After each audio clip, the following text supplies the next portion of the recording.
अब चलते हैं न्यूमेरिकल प्रॉब्लम नंबर 4 की तरफ, जिसमें हमारे पास एक सिलेंडर गिवन है। उस सिलेंडर की कुछ मूवमेंट के लिए स्टूडेंट्स हम लोगों ने फाइंड करना है एंगुलर मोमेंटम को और टॉर्क को। आइए देखते हैं उसके लिए कंडीशंस क्या हैं।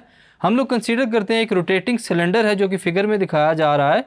यहाँ पर हम लोग सपोज करेंगे उसका मास कितना है 5 kg और फोर्स उसके ऊपर जो लग रही है वो है 0.60 न्यूटन, और उसका रेडियस जो है स्टूडेंट्स वो कितना है 0.20 मीटर।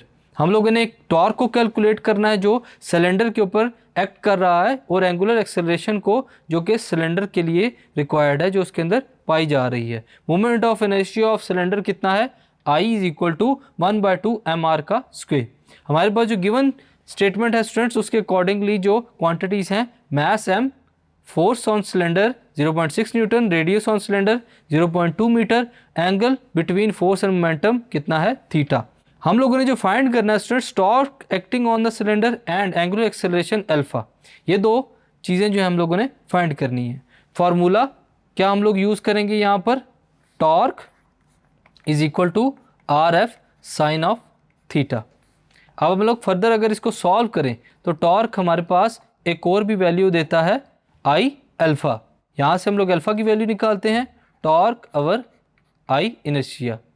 और अगर हम लोग यहाँ से ये लिखें कि हमारे पास जो इनर्शिया है सिलेंडर वो कितना होना चाहिए, टॉर्क ओवर 1/2 mr का स्क्वायर।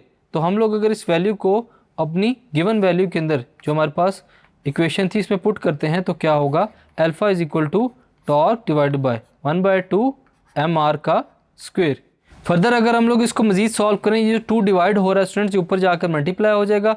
सो एक्सेलरेशन के लिए हमारे पास फार्मूला बनेगा 2 टॉर्क डिवाइडेड बाय mr का स्क्वायर। तो हमारे पास इस कंडीशन के अकॉर्डिंगली जो ए पार्ट है स्टूडेंट्स उसमें वैल्यूज पुट करेंगे। For torque = RF sine of theta, values put करते हैं। R की वैल्यू 0.2 मल्टीप्लाई बाय F की वैल्यू 0.6 और साइन हमारे पास क्या होगा 90 डिग्री। सो आफ्टर सोल्यूशन हमारे पास जो टॉर्क आएगा स्टूडेंट्स वो क्या होगा 0.12 multiply by 1 which is equal to 0.12 newton metre. ये हमारे पास है टॉर्क जो कि सिलेंडर के ऊपर अप्लाई हो रहा है। बी पार्ट में हम लोगों ने फाइंड करना है स्टूडेंट्स एंगुलर एक्सेलरेशन को। तो एंगुलर एक्सेलरेशन उसी फार्मूले से फाइंड करेंगे जो हम लोगों ने फार्मूला भी ड्राइव किया है, 2 टॉर्क डिवाइडेड बाय mr का स्क्वायर। वैल्यूज पुट करते हैं, 2 मल्टीप्लाई बाय 0.12 टॉर्क की वैल्यू है, इसको डिवाइड करेंगे किसके साथ, mass m multiply by r radius का स्क्वायर। रेडियस का स्क्वायर हमारे पास क्या वैल्यू देगा 0.22। So acceleration then will be equal to 0.24 divided by 0.2 which gives 1.2 radians per second square. सो स्टूडेंट्स इस न्यूमेरिकल प्रॉब्लम के अंदर हम लोगों ने टॉर्क के फार्मूले की मदद से टॉर्क को फाइंड किया और एंगुलर एक्सेलरेशन जो कि रिक्वायर्ड थी उसको हम लोगों ने ऑन द सिलेंडर फाइंड किया। Thank you.